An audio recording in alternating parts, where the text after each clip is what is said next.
Reparenting yourself. Just like every body needs different food, every soul needs a different energy of upbringing, energy and consciousness around growth and evolution. Ultimately, we are the ones, the only ones who are with ourselves 100% of the time, which means we have the conscious decision to reparent ourselves.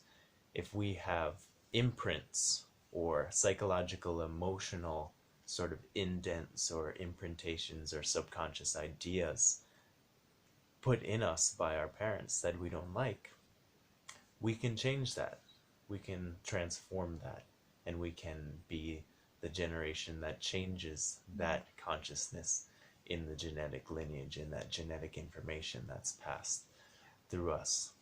Now, to understand how to reparent ourselves, we need to understand that we have both yin and yang, feminine and masculine energies within us. Thus, as a man, I can mother myself and father myself. As a woman, you can father yourself and mother yourself. And to deepen that, we need to simplify what is masculine and what is feminine energy. Masculine energy is simply giving energy. Any energy that is given or penetrating into a source, into an outlet. And feminine energy, yin energy, is any type of receiving, any type of receptivity.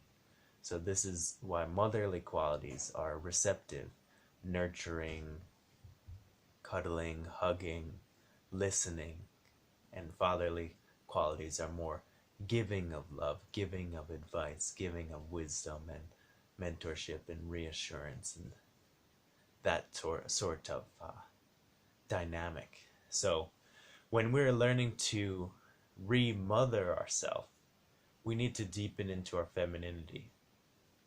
And that doesn't mean social norm femininity. Like social norm femininity is like flamboyant and pink vibrant colors and rainbows and unicorns, and gender normity is not the reality of gender or energetic gender. And just like lumberjacking and working with tools and being a handyman is not true masculinity. To ultra simplify it, receiving with grace is being divinely feminine, and giving with generosity is divine masculine. So in remothering ourselves, I got a little bit off track, but in remothering ourselves, learning to listen to our emotions, listen to our heart, listen to our mind, and be able to nurture ourselves, take care of ourselves with good food, drink, good employment, good connections, good community, and good thoughts and good internal world. This is how we can remother ourselves.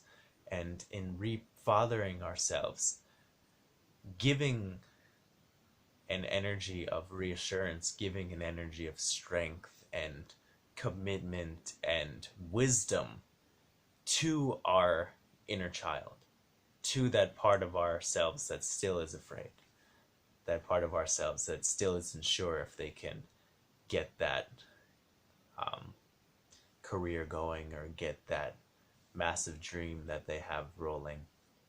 Being that self-assured, confident giver to yourself as well as that nurturing, mothering receiver. And ultimately this will flow. This will not be as linear as I've stated it, as I've tried to state it in a more syncopated, rhythmic, balanced dynamic. But in your reality, it will not look exactly how I say it, or how this guru says it, or how this psychologist says it. You have to go within and decide, what does your inner child need? What does your inner man or woman need? What does your inner elder need? What does your inner baby even need? How can you nourish all these aspects of ourselves, which ultimately will thrive on becoming the best mother and father for our true soul self, not for our ego, not nurturing the identity of separateness or the identity of I, but the soul energy within you that is connected to everyone and is unconditionally loving and connected to everyone.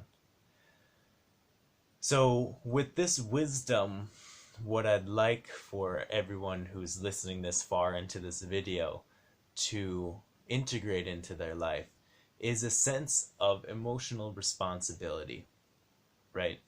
So often we get caught up in the ego narrative of, oh, my mother always did this to me and that's why I act like this. Or, oh, my father never gave me this, so I act like this.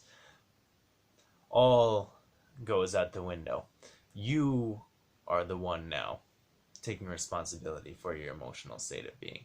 You are the one rewriting that narrative that the ego plays out. You are changing that story, rewiring your brain, reconnecting your soul to your heart and mind in unison in a symphony of magic and and happiness, and giving and listening to yourself in a way that benefits your soul, which will ultimately benefit anyone you come in contact with. Because if you listen to your heart and mother yourself and really care for yourself and nourish yourself with good food and drink and all that which a good mother would give, and also give that fatherly, strong, reassured wisdom, presence, and that confidence and protection that your soul and heart need.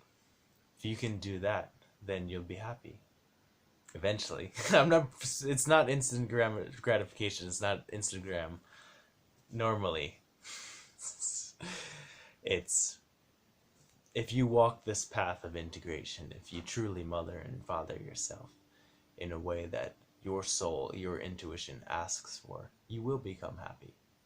And through that happiness, through that inner peace, through that inner knowing, knowledge of self, you will be more pleasant to others.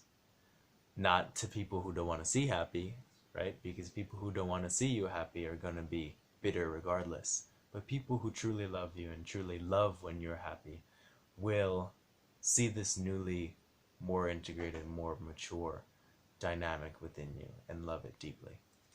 Big love, aloha, big mahalo, thank you.